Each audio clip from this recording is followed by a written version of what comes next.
বন্ধুরা, এক দশক ধরে গুলি বিনিময়ের পর ইসরায়েলের এবং লেবাননের সশস্ত্র সংগঠন হিজবুল্লাহ এখন এক ভয়ানক সংঘাতে লিপ্ত, যা পূর্ণযুদ্ধে রূপ হওয়ার আশঙ্কা তৈরি করেছে। ইসরায়েলের জন্য গাজার হামাসের চেয়ে হিজবুল্লাহ অনেক বেশি শক্তিশালী প্রতিপক্ষ। অনেকে ইরান সমর্থিত এই সংগঠনকে এই অঞ্চলের সবচেয়ে শক্তিশালী আধা সামরিক বাহিনী হিসেবে গণ্য করে। আরবি হিজবুল্লাহ শব্দের অর্থ আল্লাহর দল। এটি রাজনৈতিকভাবে প্রভাবশালী একটি শিয়া মুসলিম সংগঠন, যেটি লেবাননের সবচেয়ে শক্তিশালী সামরিক সংগঠন। একাধারে রাজনৈতিক, সামরিক ও সামাজিক সংগঠন হিসেবে কার্যক্রম পরিচালনা করে হিজবুল্লাহ। গত শতাব্দীর ৮০ দশকের শুরুতে লেবানন যখন ইসরায়েলের দখলদারিত্বের সম্মুখীন হয়, তখন সংগঠনটির আত্মপ্রকাশ ঘটে। তবে এর আদর্শিক বীজ বপন হয় আরও আগে। ৬০ ও ৭০-এর দশকে লেবাননের শিয়া ইসলামিক পুনর্জাগরণের দিনগুলোতে ২০০০ সালে ইসরায়েলের সেনা প্রত্যাহার করে নিলে হিজবুল্লাহর উপর নিরস্ত্রীকরণের জন্য চাপ বাড়তে থাকে। তারা সেই চাপ প্রতিহত করে সামরিক শাখা ইসলামিক রেজিস্ট্যান্সের সক্ষমতা বৃদ্ধির কাজ চালিয়ে যায়। কোনো দিক থেকে লেবানিজ সেনাবাহিনীকেও ছাড়িয়ে যায় তারা, যার প্রমাণ মেলে ২০০৬ সালে ইসরায়েলের বিরুদ্ধে যুদ্ধের সময়। পর্যায়ক্রমে লেবাননের রাজনৈতিক ব্যবস্থারও গুরুত্বপূর্ণ কুশলী হয়ে ওঠে হিজবুল্লাহ।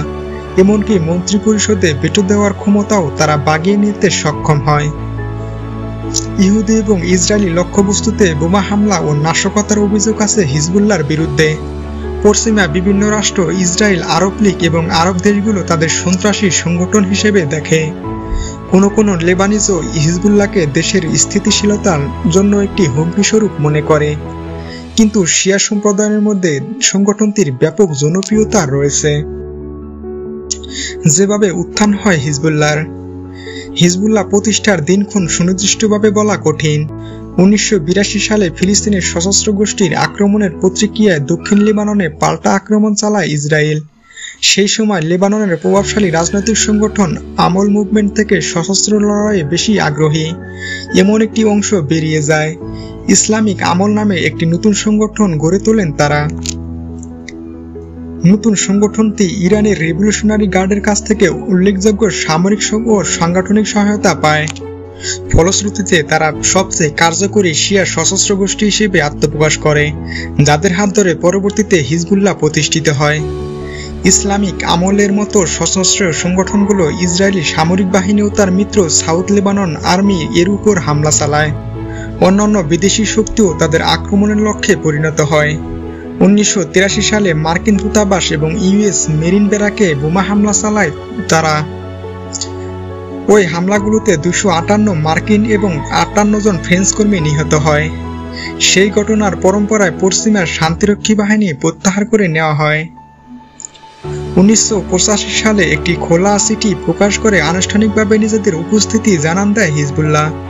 চিঠিতে যুক্তরাষ্ট্র এবং অন্তর্বর্তীকালীন সোভিয়েত ইউনিয়নকে ইসলামের মূল শত্রু বলে চিহ্নিত করে তারা। একই সাথে ইসরায়েল মুসলিমদের ভূমি দখল করে আছে বলে মন্তব্য করে দেশটিকে ধ্বংস করার ডাকও দেওয়া হয় চিঠিতে। জোর করে চাপিয়ে না দিয়ে মানুষের অবাধ প্রত্যক্ষ নির্বাচনের মাধ্যমে ইসলামিক ব্যবস্থা গ্রহণের আহ্বানও জানিয়েছিল সংগঠনটি। লেবাননে গৃহযুদ্ধের অবসান এবং রাজনৈতিক স্থিতিশীলতা ফিরিয়ে আনার উদ্দেশ্যে ১৯৮৯ সালে তায়েব চুক্তি স্বাক্ষরিত হয়। চুক্তি অনুযায়ী সশস্ত্র সংগঠনগুলো নিরস্ত্রীকরণের প্রশ্নে হিজবুল্লাহ তাদের সামরিক শাখাকে ইসলামিক রেজিস্ট্যান্স অর্থাৎ ইসলামিক প্রতিরোধ নামে রিব্যান্ড হিসেবে প্রতিষ্ঠিত করে। ইসরায়েলের দখলদারিত্বের অবসান ঘটানোর জন্য ইসলামিক রেজিস্ট্যান্স নিবেদিত বলে জানানো হয়। ফলে নিজেদের অস্ত্রশস্ত্র সমর্পণ না করে রেখে দেওয়ার সুযোগ পায় তারা। ১৯৯০ সালে সিরিয়ার সেনাবাহিনী লেবাননের শান্তি স্থাপনে নিয়োজিত থাকার পর হিজবুল্লাহ দক্ষিণ লেবাননে তাদের গেরিলা যুদ্ধ চালিয়ে যেতে থাকে। একই সঙ্গে লেবানিজ রাজনীতিতে সক্রিয় হতে শুরু করে তারা। ১৯৯২ সালে সফলভাবে জাতীয় নির্বাচনে অংশ নেয় তারা। অবশেষে ২০০০ সালে ইসরায়েল যখন লেবানন থেকে তাদের বাহিনী প্রত্যাহার করে নেয়, তাদের তাড়িয়ে দেওয়ার কৃতিত্ব দেওয়া হয় হিজবুল্লাহকে। সে সময় আবারও হিজবুল্লাহ নিরস্ত্রীকরণের প্রশ্ন উঠলেও সেই চাপ প্রতিহত করে গোষ্ঠীটি এবং দক্ষিণাঞ্চলে নিজেদের সামরিক উপস্থিতি বজায় রাখে। চুক্তি হিসেবে সেবা ফার্ম অন্যান্য বিবাদমান এলাকায় ইসরায়েলি বাহিনীর উপস্থিতিকে সামনে আনে তারা। 2006 সালে সীমান্তের অপর পাশে হিজবুল্লাহর সশস্ত্র যোদ্ধাদের আক্রমণে 8 ইসরায়েলি সেনা নিহত হয়, অপহৃত হয় 2 জন। এই ঘটনায় তীব্র জবাব আসে ইসরায়েলের দিক থেকে। দক্ষিণ লেবানন ও বৈরুতের দক্ষিণাঞ্চলে হিজবুল্লাহর শক্ত অবস্থান লক্ষ্য করে হামলা চালায় ইসরায়েলি যুদ্ধবিমান। প্রত্যুত্তরে ইসরায়েল অভিমুখে 4000 রকেট ছড়ে হিজবুল্লাহ।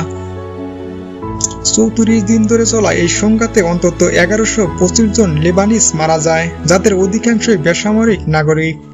অন্যদিকে ইসরায়েলের 119 সেনা এবং 45 বেসামরিক ব্যক্তি নিহত হয়। রক্তক্ষয়ী যুদ্ধের পরও হিজবুল্লাহ টিকে যায় এবং পরবর্তীতে আরও শক্তিশালী হয়ে আবির্ভূত হয়।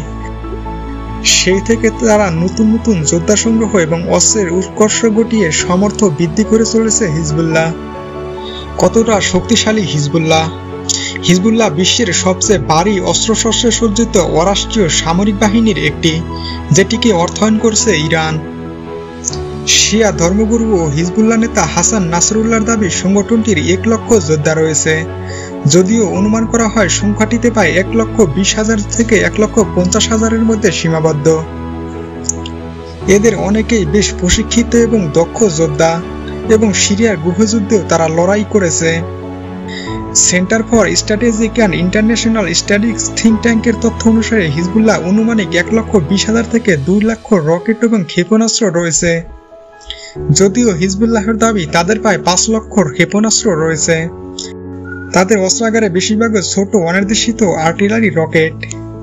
তবে হিজবুল্লাহর বিমান বিধ্বংসী ও জাহাজ বিধ্বংসী ক্ষেপণাস্ত্রের পাশাপাশি ইসরায়েলের গভীরে আঘাত আনতে সক্ষম এবং উন্নত ক্ষেপণাস্ত্র রয়েছে বলেও মনে করা হয়। গাজায় হামাসের তুলনায় অনেক বেশি অত্যাধুনিক অস্ত্র ব্যবহার করে হিজবুল্লাহ। তাই ইসরায়েলের কাছে প্রতিপক্ষ হিসেবে হামাসের থেকে অনেক গুণ বেশি শক্তিশালী হিজবুল্লাহ।